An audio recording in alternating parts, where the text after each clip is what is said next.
second speaker, globalization author and commentator Philippe Legrain. Please welcome Philippe.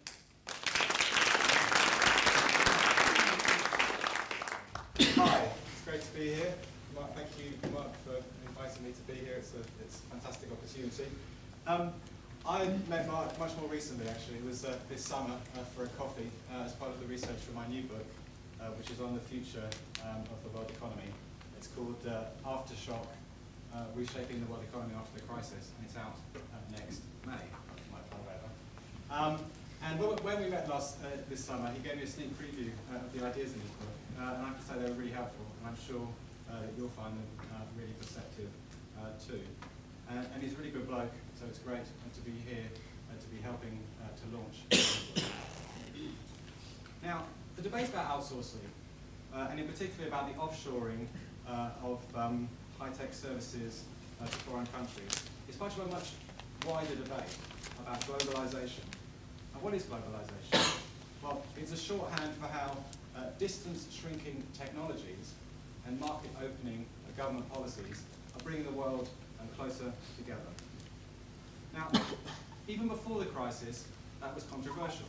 There were some people who said, well, there's absolutely no way that poor countries can compete with rich ones.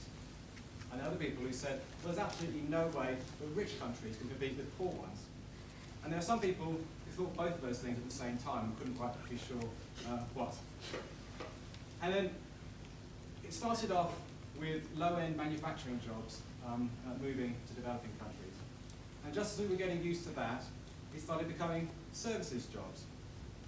And it was clerical jobs and call center jobs. And suddenly then, it was high-end services. And people said, well, where's it all going to end? You know, if even high-skilled jobs are going east, are there going to be any jobs left for Westerners left to do? You know, how could advanced economies with high wages, places like Britain and America, possibly compete with emerging economies with low wages like China and India? And so it looked like we faced an unpalatable choice. Either we drive down wages and conditions to the levels in emerging economies, or we see all the jobs be shipped over there. Now the crisis has made things even worse, because the failures of global finance have cast doubt on the broader benefits of global capitalism. And as unemployment goes up, the pressure to keep jobs local is getting bigger and bigger. And now that governments are protecting banks, they're protecting car companies, they're protecting farmers, they're protecting steel workers, why on earth shouldn't they protect IT jobs too? The thing is, this blind panic about globalization actually ignores some inconvenient facts. First of all, the crisis is a failure of finance, not of markets in general. It's completely sloppy and simplistic thinking to say otherwise. Just because Royal Bank of Scotland has gone bust doesn't mean that Tesco has failed to deliver the goods. Citibank's collapse doesn't undermine Google's genius.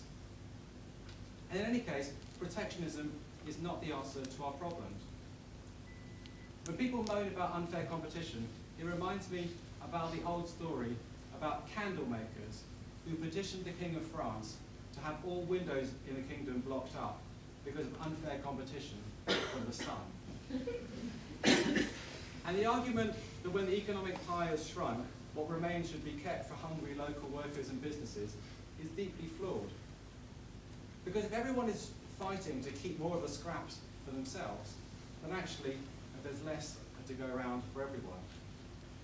If you think about it, protectionism is a tax on trade. It makes imports more expensive. And that means that your money goes less far and hits the poor hardest of all. And since one country's imports are another country's exports, it depresses demand around the world.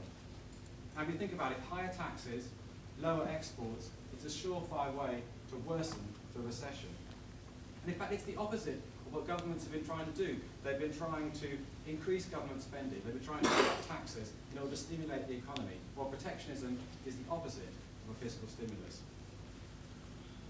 And because protectionism depresses demand, it also costs jobs. For every job that you save in an industry that competes with foreign competition. There are other ones which are lost in export sectors and around the economy. Well, think about a credit-starved high-tech company. Take away its foreign workers, as the government's new visa restrictions do, and suddenly the brain power, the foreign brain power that's going to drive the recovery is gone too. It's the last thing that you want to do in a recession. Protectionism also obstructs the economy from adjusting rather than helping to do it. Think about it, across Europe there are millions and millions of capacity to make cars. Since the recession happened, people aren't buying cars anymore. Not a single car factory in Europe has closed in the past year. So we have all these idle factories, we have governments pumping huge subsidies to keep factories open. And what does that mean? It means that the people who actually make cars that people want to buy are not able to make a profit. It's completely mad. And then you look more generally, an upsurge in protectionism would restrict long-term growth. Why? Because it reduces competition and it stops the spread of new technologies and new businesses, which are what create rising living standards. It would make us all poorer. Now, if I was speaking to an audience in India or China, they wouldn't need convincing at all. They know firsthand the benefits of free trade. 3 in 8 of the world's population live in India and China. And since they began to open up, their prospects have been transformed. In the past 30 years, living standards in China have multiplied by 10. They are 10 times richer than 30 years ago. Since the turn of the century, since 2000, living standards have doubled. That's incredible. It's the most unprecedented transformation in the history of mankind. In India, incomes have doubled since 1994. Again, incredibly rapid growth. And that has not come at our expense. On the contrary, it's come from selling us things that we want to buy.